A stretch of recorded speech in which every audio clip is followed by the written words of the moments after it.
کہ آزاد پاکستان کا جو پہلا گورنر جنرل تھا وہ ایک مسلمان تھا جنا، اور ہمارا کون تھا؟ لارڈ لوئی ماؤنٹ بیٹن. پیار تھا صاحب، عشق عشق عشق تھا. اور پاکستان کے ٹینک واقعی 1965 میں دلی میں آ کے نماز پڑھتے. یہ اس قسم کی ٹریچری ہمارے ساتھ ہوئی. اور ایک بھگوان کا لاکھ شکر ہے پاکستان کا، جس نے ہم کو لڑنا سکھایا. مار لگاتا رہا جب تک کہ لڑنے کو راضی نہیں ہوئے اپنی جان بچانے کے لیے ہی. تو کیا آپ جانتے ہیں 6 ستمبر کو کیا ہوا تھا اور اسے ایک تاریخی دن کے طور پر کیوں منایا جاتا ہے؟ السلام علیکم دوستو، میں حاضر ہوں نئی ویڈیو کے ساتھ اور آپ دیکھ رہے ہیں ورڈز کرافی. دوستو 6 ستمبر 1965 یہ وہ دن تھا جب جنرل ایوب خان ریڈیو پاکستان پر پاکستانی قوم سے اپیل کرتے ہیں کہ 10 کروڑ پاکستانیوں کے امتحان کا وقت آ پڑا ہے.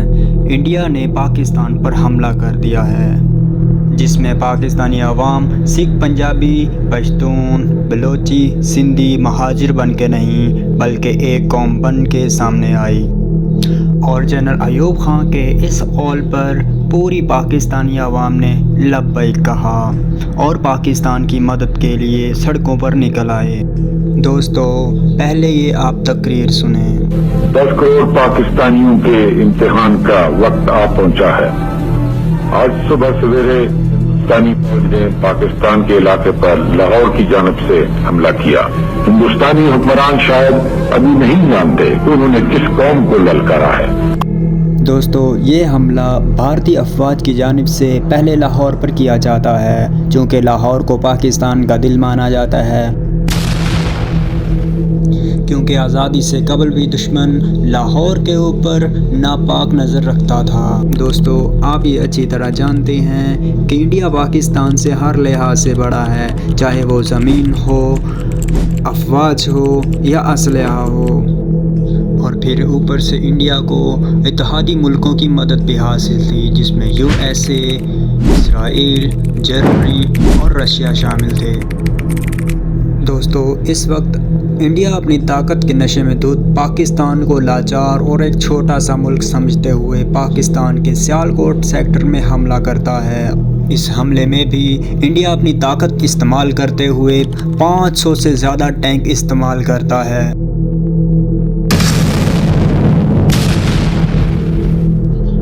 6 ستمبر 1965 کو ایسے واقعات رونما ہوتے ہیں جن کو سن کر ایک مسلمان کا ایمان تازہ ہو جاتا ہے، اور آپ بھی اپنا ایمان تازہ کیجئے. دوستو پوری دنیا کی افواج میں سے پاکستانی افواج ایک واحد ایسی فوج ہے جس میں آفیسرز کا ULD سب سے زیادہ ملتا ہے. پاکستان فوج، پاکستان کے آفیسرز آگے بڑھ کر لیڈ کرتے ہیں اور جذبہ ایمانی سے لڑتے ہوئے جام شہادت نوش کرنے کی تمنا دل میں رکھتے ہیں. دوستو 6 ستمبر 1965 کو شروع ہونے والی اس جنگ میں پاکستان کے پاس صرف ایک آبدوز تھی، جس نے نہ صرف دشمن کا راستہ روکے رکھا بلکہ دشمن کو یہ پیغام بھی دیا، اگر پاکستان کی سمندری حدود میں داخل ہونے کی کوشش کی تو نیست و نابود ہو جاؤ گے. دوستو یہ ایک سبمرین ہی دشمن پر خوف طاری تھی. دوستو جب سیالکوٹ سیکٹر میں سے جنگ شروع ہوئی تو پاکستان فوج کو ٹینکوں کی مدد کی ضرورت پڑی. اس سیکٹر میں فرنٹ لائن پر پیدل پاکستانی فوج تھی اور دوسری طرف دشمن کے ٹینکوں کا دباؤ بھی بہت زیادہ تھا، اور ہماری توپوں کی حد سے زیادہ 3 سے 4 کلومیٹر دشمن کے ٹینک تھے، اور ہماری فرنٹ لائن فوج سے آگے 3 سے 4 کلومیٹر دشمن کی فوج کے ٹینک موجود تھے جنہوں نے اپنی پوزیشن سنبھالی ہوئی تھی. پھر پاکستانی فرنٹ لائن فوج کو وائرلیس کے ذریعے یہ حساب لگانے کا کہا جاتا ہے کہ اگر ہم اپنی ٹینکوں سے گولے فائر کرتے ہیں تو کیا ہمارے گولے دشمن کے ٹینکوں پر ٹھیک ٹھیک گریں گے یا نہیں. دوستو آپ یقین کریں اگر پاکستان فرنٹ لائن فوج کو اس وقت ٹینکوں کی مدد نہ دی جاتی تو آج سیالکوٹ سیکٹر پر یا پورے سیالکوٹ پر انڈیا کا قبضہ ہوتا. دوستو جب کسی توپ سے فائر کیا جاتا ہے تو توپ کے گولے کو اپنے ٹارگٹ تک پہنچنے کے لیے 3 سے 4 منٹ لگتے ہیں. جذبہ ایمانی اور اللہ پر توکل سے پاکستان کی طرف سے گولے فائر کیے جاتے ہیں اور ٹھیک 3 سے 4 منٹ بعد ایک پیغام موصول ہوتا ہے جس میں فرنٹ لائن آفیسرز کا یہ کہنا تھا کہ فائر جاری رکھو،